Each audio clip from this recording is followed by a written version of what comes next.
Tom, e se você fizesse agora uma canção que possa nos dizer, contar o que é o amor?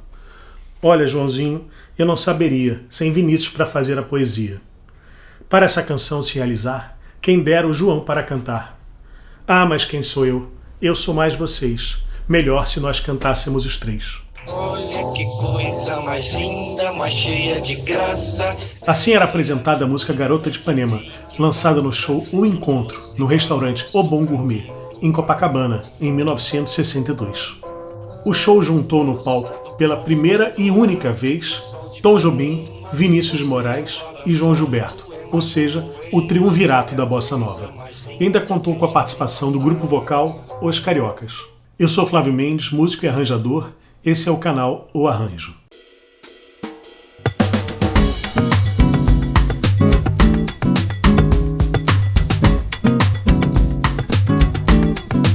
Tom Jobim gostava de falar que Garota de Ipanema é a segunda música mais executada no mundo, atrás apenas de Yesterday, dos Beatles. Mas ele falava, eles são 4 e cantam em inglês. É a canção que botou o Brasil, o Rio e Ipanema no imaginário universal, com uma imagem de um Brasil que poderia ter sido e nunca foi. E pensar que tudo isso começou com uma adolescente, passando na frente de um bar, indo pra praia.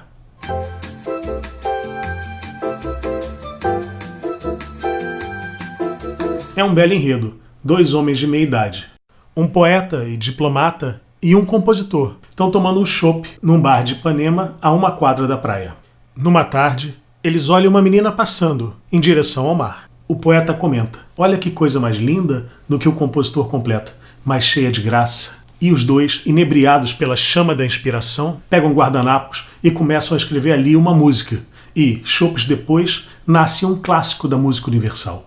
Nada disso é verdade. Sim, tinha a moça, Elô Pinheiro. Ela ia em casa, botava um maiô, aí a gente olhava mais, ela ia tomar banho de mar e tal. Eu ia pra praia, parava ali naquele bar, ficava tomando chopp, aí corria em casa, fazia...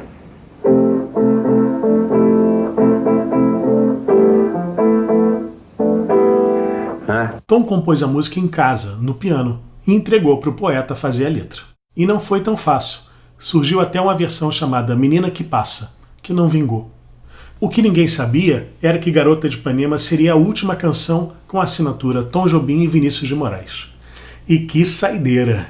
Uma parceria iniciada em 1956, apenas 6 anos antes, chegava ao fim, deixando uma série de clássicos da música brasileira e universal. A versão de Garota de Ipanema que vamos analisar é do disco The Composer of Desafinado Place, gravado em Nova York em 1963. O crítico Pete Welding, da renomada revista Downbeat, escreveu sobre o disco. Se o movimento da Bossa Nova tivesse produzido apenas esse disco, ele já estaria plenamente justificado. E eu lamento que não posso dar mais do que 5 estrelas para esse disco. As versões em inglês das músicas de Tom Jobim às vezes mudavam suas melodias, e Garota de Ipanema é um exemplo disso. Notem como a melodia em português, a original, tem mais notas na melodia do que a versão em inglês. Na versão instrumental, a melodia fica ainda mais simples. É uma das melodias de Tom que ele produz o máximo do sentido com o mínimo de variação musical, nas palavras do músico e estudioso Luiz Tati.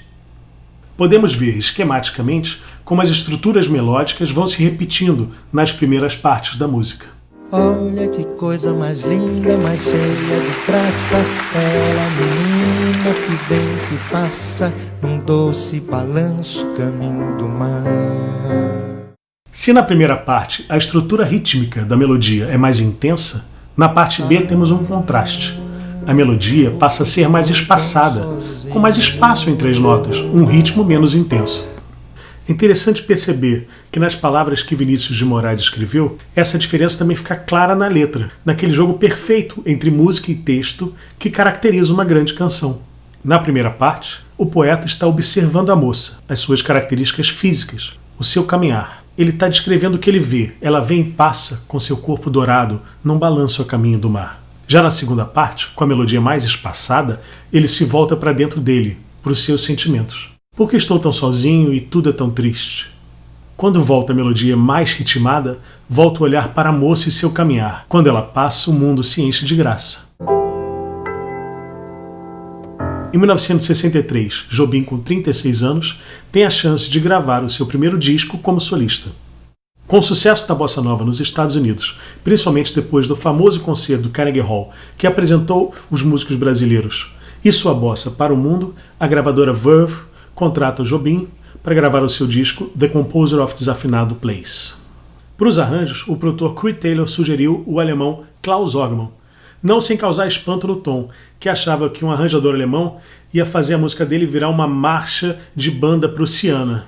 Não foi o que aconteceu, e Orgmann se tornou um dos grandes arranjadores de bossa nova, tendo trabalhado com Jobim por quase 20 anos. O departamento de marketing da gravadora achou melhor que Jobim aparecesse como violonista e não tocando piano, o seu instrumento principal. Eles queriam uma imagem de Latin lover e achavam que o violão era o instrumento ideal para ele aparecer tocando. Carlos, you wrote that, I know. So, what does it really mean, the girl from Ipanema? Bem, a garota de Ipanema, Andy, é uma garota muito bonita que tem lá na praia. Se você visse, você ia ficar louco. Todo mundo vai tomar banho de mar. E ela é tão bonita, mas bonita mesmo. Você ia gostar muito dela. Good. Wanna do it? Mas foi a forma dele tocar piano economicamente, chamado de One Finger Piano, que chamou a atenção dos críticos. A orquestração segue o padrão que foi desenvolvido pelo Tom Jobim ainda no Brasil, nos primeiros discos de João Gilberto. Nessa gravação, a base é formada com piano, baixo, violão e bateria, e com complementos de flauta e cordas, sempre com muita economia. Tom tinha uma grande preocupação com o swing da bateria, fundamental para o samba, então nos discos que ele gravou nos Estados Unidos, ele preferia ter sempre um baterista brasileiro o acompanhando. Nesse disco foi o Edson Machado que gravou. A forma de Garota de Ipanema é AABA, sendo que o último A tem um final ligeiramente diferente para concluir a canção. A introdução tem 8 compassos, com o violão e os violinos tocando 2 notas numa região mais aguda do instrumento.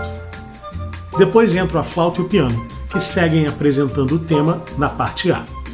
A flauta e o piano estão em uníssono, tocando juntos a melodia, com o piano fazendo acordes ao mesmo tempo.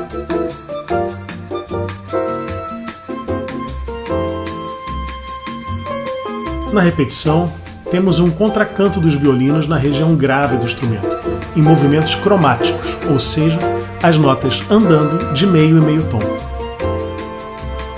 A melodia agora é apresentada pelos violinos, com comentários do piano tocando uma nota de cada vez, o tal One Finger Piano.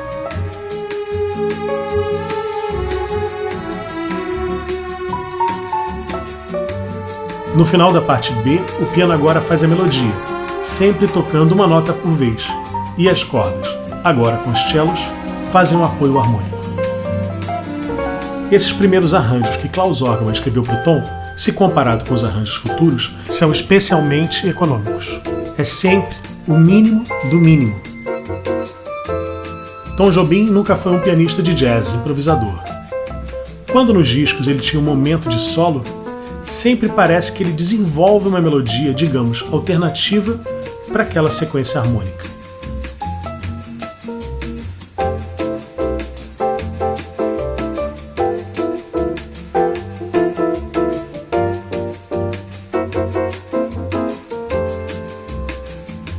Nessa variação da parte B temos o piano com uma variação da melodia, o mesmo ritmo com notas diferentes, e uma linha de violinos fazendo uma melodia de contraponto.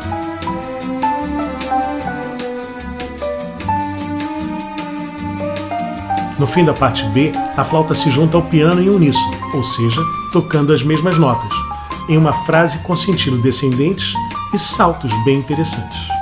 Agora, no último A, a flauta está sozinha apresentando a melodia uma oitava acima, bem na região aguda. E para encerrar, as cordas fazem uma cama harmônica no grave, e o piano, de novo como One Finger, faz comentários bem sutis. Bom, esse é o canal O Arranjo. Se você curtiu, dá um like no vídeo, se inscreve no canal e até uma próxima. Muito obrigado. Tom, e se você fizesse agora uma canção que possa nos dizer, contar o que é o amor? Olha, Joãozinho, eu não saberia sem Vinícius pra fazer a poesia. Para essa canção se realizar, quem dera o João para cantar.